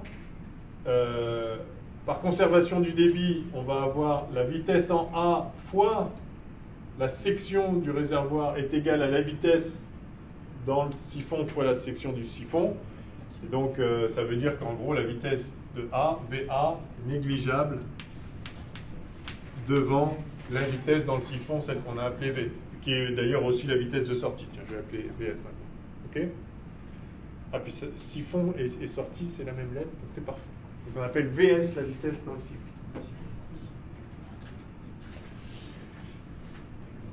Du coup, si VA est négligeable, si VA est négligeable devant VS, dans cette équation, ça je peux l'enlever. Par ailleurs, la pression en A, c'est la pression atmosphérique, et la pression à la sortie, c'est la pression atmosphérique. Donc PA égale PS. Et donc il reste 1,5 de ρ VS carré égale ρ G ZA moins ZS. Et donc, Vs égale racine de 2G ZA moins ZS, c'est-à-dire grand H. Et on retrouve une expression du même type que celle d'avant. Alors, à condition de négliger la vitesse en A, mais ce qui est le cas si le rapport des surfaces est grand. Donc tout se passe comme si on avait une vidange directe de là à là. Enfin, mais à nouveau, c'est toujours le même argument énergétique. Au bout du bout, l'eau elle fait ce qu'elle veut, mais énergétiquement, s'il n'y a pas de dissipation, fluide parfait, pas de viscosité, au bout du bout, si je peux dire, on a pris de l'eau ici et on l'a fait sortir là. Donc on retire de l'énergie potentielle, ici elle est au repos, on retire de l'énergie potentielle mgz, et donc si on prend ici l'origine du potentiel, on avait une énergie potentielle mg grand H, et maintenant on n'a plus d'énergie potentielle, enfin 0, et c'est entièrement converti en énergie cinétique, donc on a bien un demi de m, quelle que soit la quantité qu'on a prélevée en haut, de mvs carré, qui vaut mg grand H, l'énergie potentielle de cette quantité d'eau au départ. Hein, donc on retrouve par Bernoulli la même chose que par la conservation d'énergie, puisque Bernoulli c'est la conservation d'énergie. Dès lors que, la conservation d'énergie, parce qu'effectivement les forces de pression agissent, c'est la même pression à la sortie et à l'entrée. Donc, globalement, ça ne rentre pas en ligne de compte. Ok, donc on a la vitesse de sortie, c'était ça la question. Enfin, la vitesse dans le siphon. En déduire le débit volumique QV et le débit massique QM. Alors, débit volumique, D vol, c'est V siphon fois la surface du siphon, c'est-à-dire V siphon fois pi d2 sur 4. Ah, vous voulez qu'on fasse les... Ouais, non. On ne fait pas l'application numérique, hein. À cause de l'incendie, voilà. Puis je ne veux pas vous humilier avec vos calculettes. Comme je n'ai pas amené la mienne, moi je ne peux pas me tromper. Et pas lundi, vous avez... Ouais. Bien, alors, le débit de masse maintenant, débit dm, disons, c'est simplement ρ fois ça.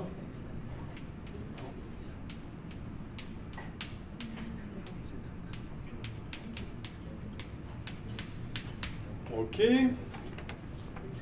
Ah, pardon, ils appelaient ça QV et QM. Bon, j'ai changé les notations, c'est pas grave.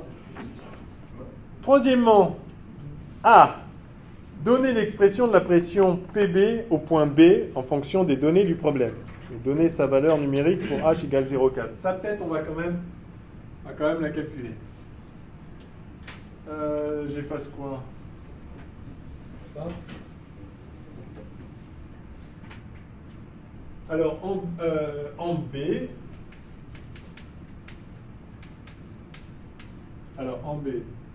non, donc, PB point d'interrogation, c'est ça la question 3.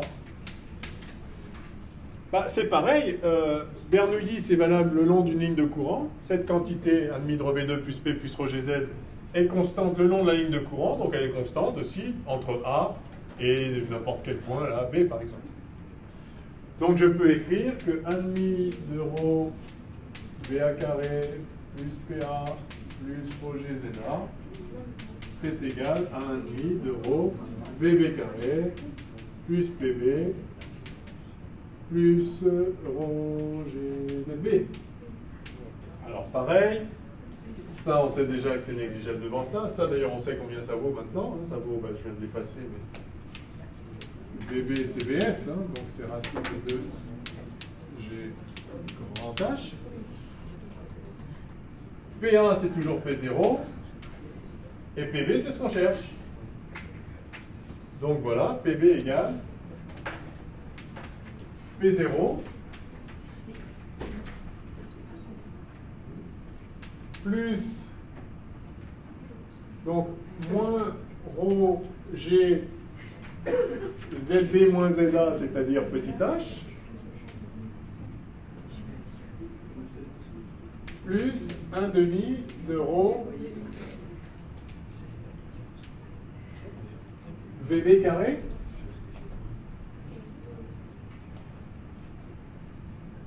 C'est ça? Non, moins 1/2 de ρ VB carré. Oui. Oui. Donc, c'est P0 moins ρ G H moins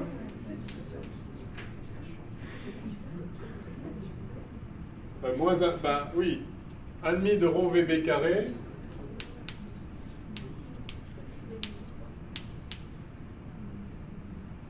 c'est 1/2 de ρ fois ça, donc c'est ρ G grand H.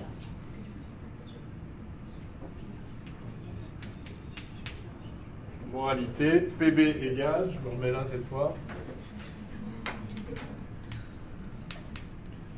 PB égale P0 moins ρ G H plus H.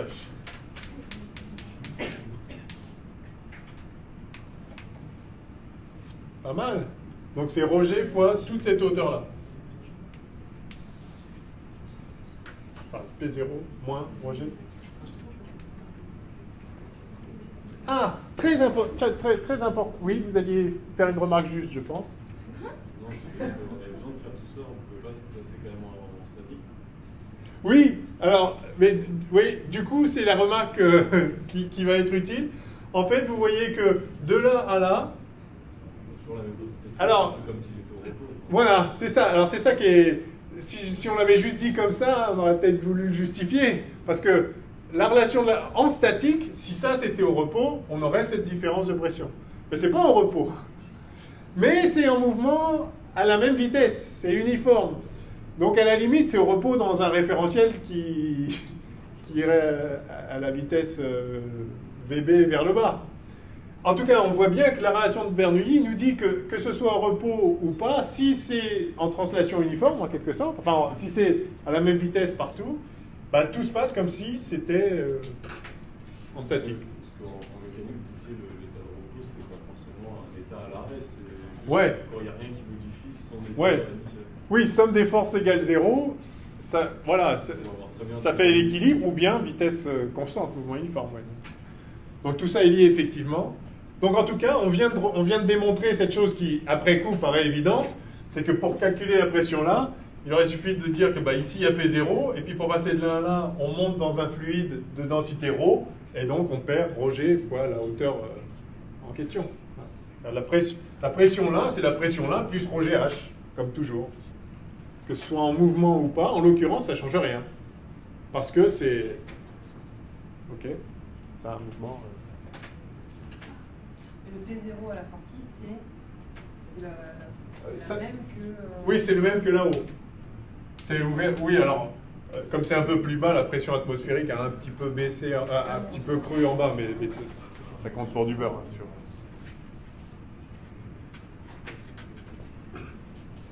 Enfin, c'est 1/1000 de la différence qu'il y a dans de l'eau dans l'air. Donc, voilà. C'est ça, 0,999. En général, hein, quand on dit que c'est à l'air libre, on néglige les différences de pression. Si on ne parle pas de centaines de mètres ou de kilomètres, on néglige.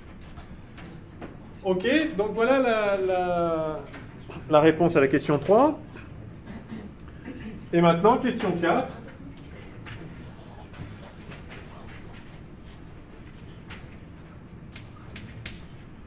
Le siphonnage de l'essence peut-il toujours se poursuivre jusqu'à l'épuisement du réservoir, en supposant que l'entrée du siphon se situe tout près du fond? Oui. Donc quand même, enfin, évidemment, l'entrée du siphon, ça peut être n'importe où, hein, ça peut être là en bas. Ça ne change rien, hein, où se trouve l'entrée du siphon, parce qu'il y a toujours une ligne de courant. Enfin, l'eau qui passe là, elle vient de quelque part, et de toute façon, in fine, elle vient de la surface. Alors, est-ce qu'on peut toujours poursuivre la vidange? Est-ce que si vous démarrez comme ça, est-ce qu'on peut toujours aller jusqu'en bas, en fait? Je n'ai pas entendu, c'est si on met l'entrée tout en bas? Oui, enfin, non, mais non, c'était juste que si on met l'entrée là et puis que le niveau passe en dessous, évidemment, ça va s'arrêter. Donc, non, oui, on suppose que l'entrée est en bas. Donc, tant qu'il y a du liquide dans le réservoir, ça peut encore sortir. Mais est-ce que ça va vraiment sortir? Donc, si l'entrée est en bas, est-ce qu'on peut vider complètement le réservoir? Alors, intuitivement, vous dites non. Et pourquoi? Et où on s'arrête alors? Il ne faudrait pas calculer la pression exercée à l'entrée par rapport à la pression qu'exerce la sortie. Non, parce que la pression à l'entrée et la pression à la sortie, elles ne vont pas changer. Hein. C'est P0 fois cette surface-là au début, ça ne va pas changer là. Et c'est P0 fois cette surface-là à la sortie, ça ne changera pas. Ça ne change rien.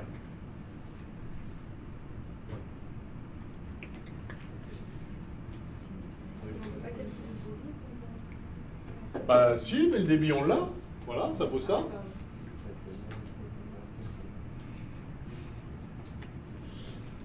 Mais ça vous dit rien, ça?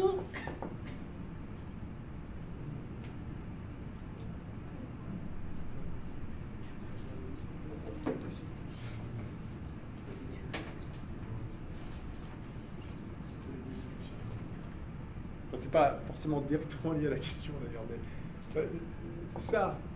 ça vous alerte pas, ça? Ça vous... non? Revenons au début. Le siphon, quand même, c'est un truc bizarre. Il y a de l'eau qui est là peinard au repos, et on la fait remonter. Mais comment? C'est quoi la force qui tire l'eau vers le haut? Capillarité? Vous pouvez être un bon gros tuyau, ça va siphonner, hein? Il n'y a pas besoin d'un petit fil, ça passe comme ça par capillarité, par tension superficielle. La pression salaire. Ouais. Ouais. Finalement, c'est là que ça pousse, en fait. Parce que Il y a une pression. Mais c'est quand même bizarre, quoi. On fait remonter de l'eau, quoi. Oui, mais c'est parce qu'après... C'est parce qu'après, elle redescend, ouais. D'ailleurs, il faut l'amorcer, le siphon. Oui, il faut lancer le feu, ça aspire. Parce que si vous mettez... Donc, vous prenez un bac comme ça, et puis vous avez un tuyau comme ça. Si je prends le tuyau et que je le pose là, so what? D'accord? Il va se passer ça. Voilà, il va y avoir de l'eau qui monte jusque là, et puis voilà, quoi. Mais, donc ça, c'est un état du système parfaitement viable. Voilà, c'est à l'équilibre. J'ai un tuyau, je le pose, ça fait ça. Mais si je fais un truc spécial, genre j'aspire là, je fais monter, et une fois que c'est parti, j'ai plus besoin d'aspirer, ça marche tout seul. C'est dingue. Pourquoi quand je le pose là, ça monte pas? Bah, juste parce qu'il n'y a rien, il y a rien qui pousse l'eau là, quoi. Alors il y a la pression qui pousse là, certes, la pression atmosphérique qui pousse là, et donc qui pousse par en dessous. Enfin, il y a le poids de l'eau qui fait que ça tombe, quoi. Il n'y a pas de miracle énergétique, on ne va pas prendre de l'eau et le faire monter par... Qui va fournir ça? Et pourtant, une fois que je l'amorce, c'est parti, et après, ça déroule, ça s'arrête jamais. Enfin, sauf qu'il y a de l'eau qui se vide, donc non, il n'y a plus d'eau, mais... Il n'y a pas de frottement, on n'a considéré aucune dissipation. Mais justement, s'il n'y a rien qui peut... Enfin, il faut que la pression est à si on ne perturbe pas, il n'est pas censé s'arrêter. Bah déjà, enfin, ouais. Au début, je le mets en mouvement parce que c'est moi qui aspire. J'aspire, donc je fais monter de l'eau. Donc ok, je tire sur l'eau. Enfin, c'est pas, disons, j'évite que ça pousse de l'autre côté, parce que donc il y a une pression atmosphérique qui pousse là et qui vient pousser là, mais il y a aussi la pression atmosphérique là qui pousse là. Donc moi, j'aspire. Quand on dit j'aspire, c'est pas qu'on est en train de tirer sur le truc, c'est qu'on cesse de pousser dessus en fait. Hein. Quand on aspire quelque chose, comme vous buvez un verre à la paille, on a l'impression qu'on tire l'eau. Parce que Mais c'est complètement faux. On ne tire pas l'eau. On arrête de pousser sur l'eau. Justement, en fait, il y a plus de Donc pression. on retire la pression. On retire la pression atmosphérique qui venait pousser sur l'eau à travers la paille. Et du coup, la pression d'ici, bah, elle continue à agir. Il y a toujours la pression ici qui est la même d'ailleurs. Hein, au-dessus, au-dessous, c'est la même. Et donc ça pousse là et ça monte. Mais une fois que c'est lancé, j'arrête de faire quoi que ce soit. Et l'eau continue à se vider. Énergétiquement, c'est quoi le miracle? Bah, le truc, c'est qu'effectivement, il faut donner de l'énergie à l'eau ici pour lui faire gagner en énergie potentielle de pesanteur. On lui fait gagner quand même un MGH, là, à l'eau. D'où elle vient, cette énergie? Bah, elle vient qu'en fait, on la libère plus bas, en vrai. Donc on lui fait monter un peu, mais après on la fait descendre beaucoup. Donc si vous faites le bilan énergétique pour une petite particule fluide qui était là et qui se retrouve là, bah, le bilan énergétique, c'est celui qu'on a écrit à travers Bernoulli. C'est celui qui était caché derrière Bernoulli et qui nous a permis de dire que la vitesse de la particule ici, 1,5 de mvb carré, c'est la différence d'énergie potentielle entre là et là. Alors certes, au début, on a perdu de l'énergie potentielle, enfin, on a augmenté l'énergie potentielle, puis après on a décru. Le bilan, c'est qu'on avait ça, maintenant on a ça, donc il y a de l'énergie potentielle disponible. Donc, en quelque sorte, pour l'eau, là, c'est comme si on avait emprunté au futur l'énergie qu'on va rendre après pour lui faire monter tout de suite. Il y a un truc, c'est quand même, c'est sympa comme truc, non? Il y a un petit côté miraculeux quand même, non? Cette particule fluide va rendre son énergie potentielle plus tard, en quelque sorte. Bon, ce qui se passe, hein, c'est bien sûr, c'est la pression atmosphérique qui pousse au bout du compte. Mais il y a quand même, enfin bon, c'est assez sympa. Alors, quand même, là, l'énergie potentielle augmente. Il faut que ce soit restitué après. Est-ce que ce petit miracle, on peut le faire quoi qu'il arrive? La réponse, elle est là.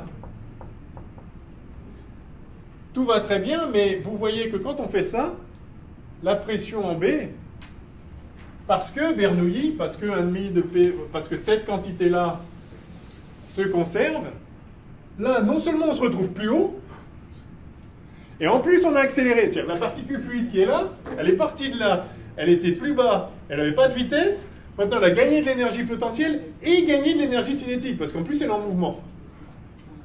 Ok, ça va finir, enfin le bilan il s'établit là au bout du compte, on la libère suffisamment bas pour que ça marche. Et plus on va le libérer bas, d'ailleurs, plus ça va aller vite. Vous vous rappelez, la vitesse VB, c'est la vitesse du siphon. Dans le siphon, la vitesse de sortie, c'est racine de 2G, grand H, cette différence-là. Plus vous mettez la sortie bas, plus ça va vite.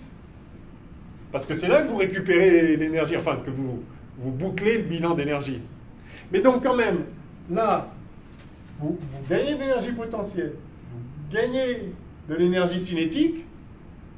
On peut faire ça toujours, tout le temps. Il suffit de mettre B suffisamment bas pour que... Parce que si plus on le met bas, plus on va gagner. Donc on peut se dire, de toute façon, c'est illimité, on fait ce qu'on veut. Ouais, mais non, il y a quand même... On paye un truc. Dans ce bilan, cette somme-là qui est constante, si vous augmentez ça et ça, vous allez payer en pression. Ça se voit. On paye exactement ça. On paye le ρGH d'ici et on paye le ρGH d'ici. Enfin, l'énergie potentielle pour monter... Et donc on paye en pression, mais la pression, c'est toujours positif. Elle ne peut pas être négative, on ne peut pas moins pousser que pas pousser du tout. Donc P, c'est 0 au minimum. Il y a un moment, vous n'avez plus de pression du tout, et c'est fini. Si P égale 0, enfin P ne peut pas être un plus petit que 0. Par conséquent, vous ne pouvez pas augmenter grand H plus petit h, au point que PB doivent être négatifs. 0, ok. 0, ok. Mais négatif, c'est pas possible. Donc il y a une limite, et la limite, c'est quand ça égale P0. D'accord? Alors, est-ce que ça met une limite à la vidange ou pas. Ça met une limite à... ça met... est-ce que ça met... Alors, c'est ça la question, en fait. Bon, alors j'efface, et maintenant qu'on a posé la question d'une façon plus... Enfin, qui parle un peu. Est-ce que... Donc, en fait, la question cachée derrière, c'était est-ce qu'on peut faire n'importe quoi en siphonnant? Et la réponse, c'est non. On peut faire n'importe quoi tant que PB est positif, enfin, ou au mieux nul. Donc, contrainte absolue, hein. PB supérieur ou égal à 0. Par conséquent, ρ G H plus H, disons, H plus H doit être inférieur ou égal à P0 sur ρG.